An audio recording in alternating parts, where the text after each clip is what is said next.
Welcome to Upfront. I'm Chloe Morgan. And I'm Rachel O'Sullivan.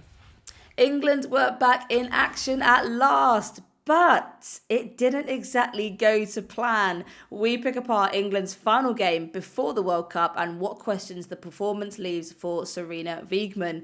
I mean, for the first and final public World Cup warm-up match, Rach, I mean, what did you think? What were your thoughts on it? So I had the benefit of, I guess it was a benefit, of watching it after everyone else had watched it, right? So we got our timings arseways. I say we, Sophie. I relied on Sophie to wake us up, and she got her timings wrong. And I love that you're throwing Sophie under the bus there. Totally thrown under the bus. She woke up in the 93rd minute. So we ended up not actually watching it live, which, to be honest, after finding out what the result was, I'm not like totally upset that I didn't get up at 2 o'clock in the morning to watch it live. But I will say, I thought it was going to be an awful lot worse than it was. Okay, interesting. And maybe it's because I went into it thinking it was going to be bad, but I watched it thinking, do you know what? They look like a team who haven't played together since April. They look like a team who have had most of their players off for the last 2-3 weeks and haven't really played much football. It wasn't the starting 11, I don't think, obviously with that back line. And I think the ideas were there, but the execution wasn't. And I think that's kind of to be expected in these pre-tournament matches, particularly when you're out, you've finished your season and you've had that break. So they were a little bit slower, weren't as sharp as maybe we would want. And I think we often see that before major tournaments, particularly World Cups. For some reason, World Cups pre-tournament friendlies always seem to be crap. I think before the 2019 World Cup, England lost to New Zealand. When you look at some of the other teams at the moment, I think Germany just beat Vietnam like 2-1, and I think Switzerland and Zambia drew 3-3. You get kind of maybe a little bit unexpected results. Teams aren't going to be firing on all cylinders before a major tournament, and I'm okay with that. So actually, there weren't any major issues when I was watching it that worried me. I just thought they just looked not quite at the races, which is kind of expected. And I think when they play that behind closed doors game to Canada, we're more likely going to see that starting 11. And I think Sarina does know her starting 11. I think maybe the only question that might have come out of that game is that number 10 role. So on initial watching, especially the improvement in the second half, I'm not massively concerned. What about you? It's it was a very flat first half for me, and I think because of the loss to Australia and because all the hype that's now surrounding the Lionesses, and because obviously we've had the squad announcement since then, it seems to have sort of ramped up a little bit, but not as much as we obviously would have expected because of the TV deal. We've not really seen any, hype and kind of, I don't know, just like advertising, just marketing, like anything on TV to kind of alert us that this massive major international tournament's taking place. But around the Lionesses, I feel because of last year, there is just this major buzz and this major expectation that we're going to definitely make it to the final because we're European champions. So I think there's a lot of criticism around that performance that I can see online, and rightly so. I do think it was flat. It was an opportunity, I think, for the Lionesses to just come out with a bit of excitement to kind of maintain that. But like you said, I mean that game is not indicative of how they're going to perform at the World Cup. That's a completely different level. As soon as you step out into the field on an international stage, like, you will naturally be at a completely different place. And we are still 2-3 weeks away from that opening game, so not concerned, but just was expecting a little bit more of an exciting performance. But they didn't really know about it until quite late in the day, so maybe it's a bit of that. Yeah, and you also have to factor in, there's always that kind of awkward tentativeness around these pre-tournament friendlies, because players want to show what they can do. Players want to say, look, I want to be in the starting 11, but they're also like, we don't really want to get injured before a major tournament because that would be shit. So there's like this kind of, you sometimes see it where maybe normally they would have made that tackle, or they would have made that ball, or they would have slid in and gone for that shot. But there's that kind of awkward tentativeness where they're like, I want to show what I can do, but I also don't want to get injured. So that's why I never put too much on these pre-tournament friendlies. It's the same in 2015 World Cup, England lost before they left. And I understand that you want that excitement, you want to build that excitement, but that's not what Sarina Wiegman's going out there for. Yes, she's going out there to win, but she's using this friendly for something else entirely. That's all I'd say, is I basically just say don't be too worried yet. If they played like that against Haiti in the opening match, yeah, sure, I'd be worried about them being flat, but give it time.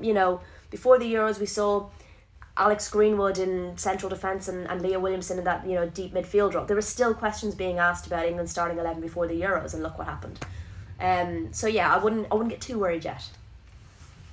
Well, I think I wasn't too worried about the opening game against Haiti. And then we had the interview with Daddy last week. And the mentality from the Haiti squad is very much kind of, we've got nothing to lose. We're not fearing anything. We're going into this game wanting to cause a bit of an upset, which I found kind of concerning. I decided to cut the interview short at that point. I think that there was Don't talk there was anymore. much point in there wasn't much point in going on.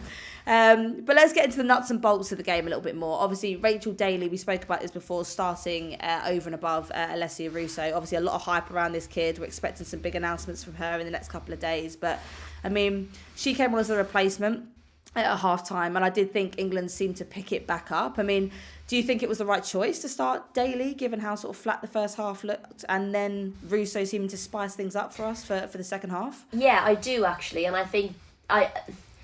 Not that I thought Leslie played well when she came on, but I think the reason she played well was because that shift of putting Lauren James into the number 10 role and bringing Chloe Kelly on replacement. I think in the first half, that connection across the front three wasn't brilliant, and I think there was too much space between Ella Toone and Rachel Daly. We weren't seeing a lot of link-up play direct through the middle, and they were relying a lot on the wing players sending in those crosses.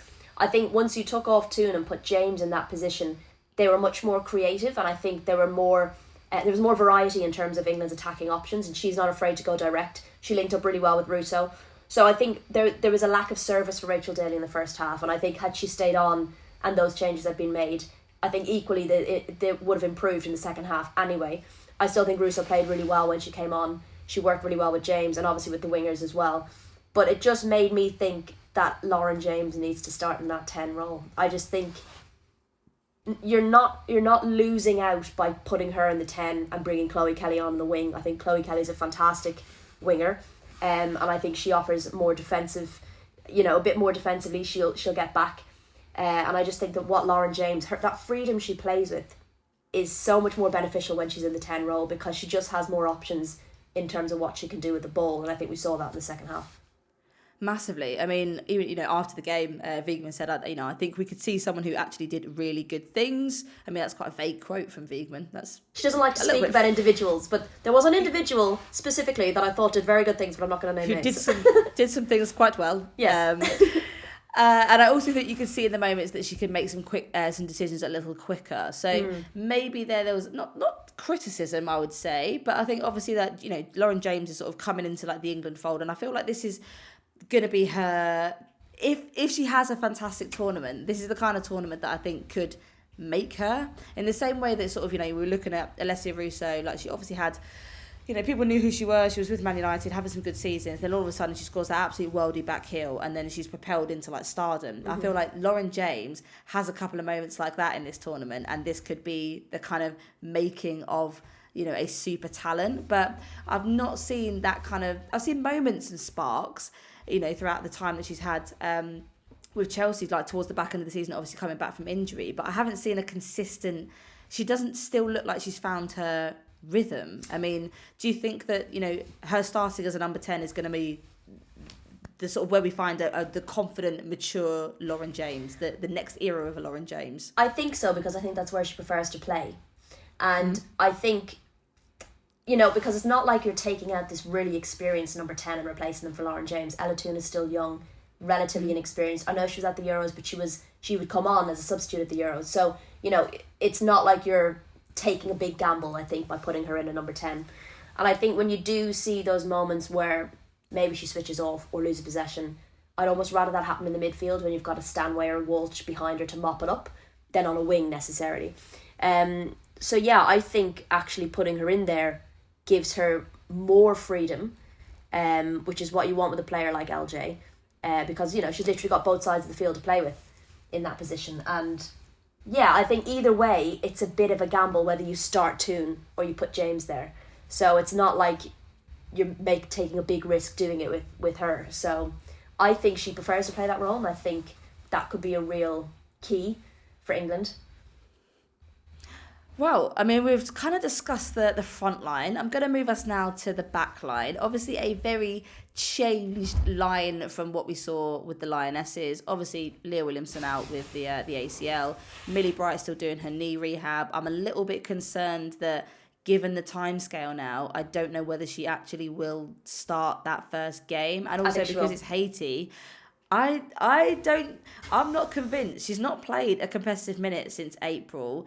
She's still doing her knee rehab. She hasn't been involved in the last game, which I would have expected, if you were going to be starting for the Haiti game, I would be expecting that you'd be starting for this game, and she's not quite yet in that place at the moment. So do you know what? I'm going to hedge my bets and say no. Obviously you're saying yes. We'll put a is it a schooner? Yeah. Or five Australian dollars? Is that, yeah? Sure. How much is that? Is that a beer? About £2.50, but it's fine. Right, we'll put a beer on it. That Millie Bright, I think, doesn't start. You think she will. We'll see. But Esme Morgan obviously dropping in, and Jess Carter playing at centre half in Millie Bright's absence, with Alex Greenwood at left back. I mean, how did you find them defensively? Were you convinced? Did you think, okay, well, this is quite a robust setup? Like, say for example, Millie Bright doesn't start that Haiti game, and this is actually the four that we've got. Did you like that? Did you feel comfortable with that back line? Not especially. I think Esme Morgan was caught too high too often. And teams with better forward players will take advantage of that. I thought Jess Carter was kind of forced back solo a good few times to mop up. And England can't afford to be putting their central defenders up quite so high. I thought Jess Carter did well. And I think maybe we'll see her in that potential central defensive pairing with Bright. Morgan worried me a little bit just because of her propensity to go forward and getting caught out a few times. So that kind of made me a bit nervous. Alex Greenwood will probably start in left back, but she is obviously a central defensive option. Wiegman didn't really like that in the Euros, which is why we saw Leah Williamson pull back into that position for the Euros. So that left back position is probably the most interesting one because of Alex Greenwood's ability to play in central defence. And you've obviously got Jess Carter, who's got quite a lot of variety in terms of where she can play. You've got your Niamh Charles as well, who obviously had a very, very good season with Chelsea. So we all kind of thought when Rachel Daly went up front, that left back position was kind of wide open. But I think we have enough cover there and enough good cover.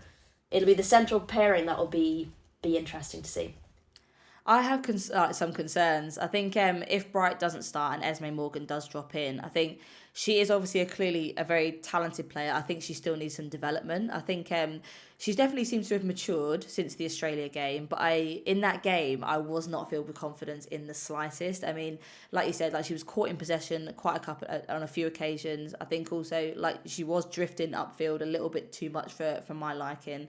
There was just something that made me feel a little bit nervous. She still needs some work. I appreciate it. Can't be easy at the age that she is, dropping into such a significant period of time for the Lionesses, trying to consolidate their success on the back of the Euros. But I think they're going to be pulled apart. I think what will happen now, because everyone will have seen those games, they'll have seen the Australia game, they'll have seen the Portugal game, and they'll have seen the weaknesses that we do have there. And I think she is someone that will be the chink in our Lionesses' armour. I don't think she'll get loads of minutes at the World Cup, personally. Do you reckon? Yeah, and I think, that's another thing that you factor in World Cup warm-ups is, people will be looking at that defence, but that's probably not the back four that's going to start, so you're not giving too much away. So yeah, I think it might be similar to the Euros in that we'll see quite a regular starting 11. Maybe not the exact same every match, but I'm not sure Esme Morgan will get a lot of minutes. And do you think, are we worried a little bit about England being caught out on the break against sort of low blocks, depending on what partnership happens? Morgan definitely fills me with less confidence, but even with Bright, I suppose that could happen. It all comes down to partnerships, and I think with Morgan going high, she was covered because Jess Carter is very fast and she's very good at getting back. If you've got a player in there, Millie Bright, obviously excellent defender, but not speed queen. If you've got that partnership and you get caught out up front, it's going to be harder for the cover to come back and make those blocks. So yeah, that would be a little bit nervy for me. So it will all come down to that pairing, and I do think it's either going to be Bright or Carter or Bright or Greenwood, to be totally honest. And I think if Millie Bright's fit, she'll start every match. Okay, well, we'll have to wait and see, Rach. There's a big old beer resting on it, so I don't even like beer, so I don't mind.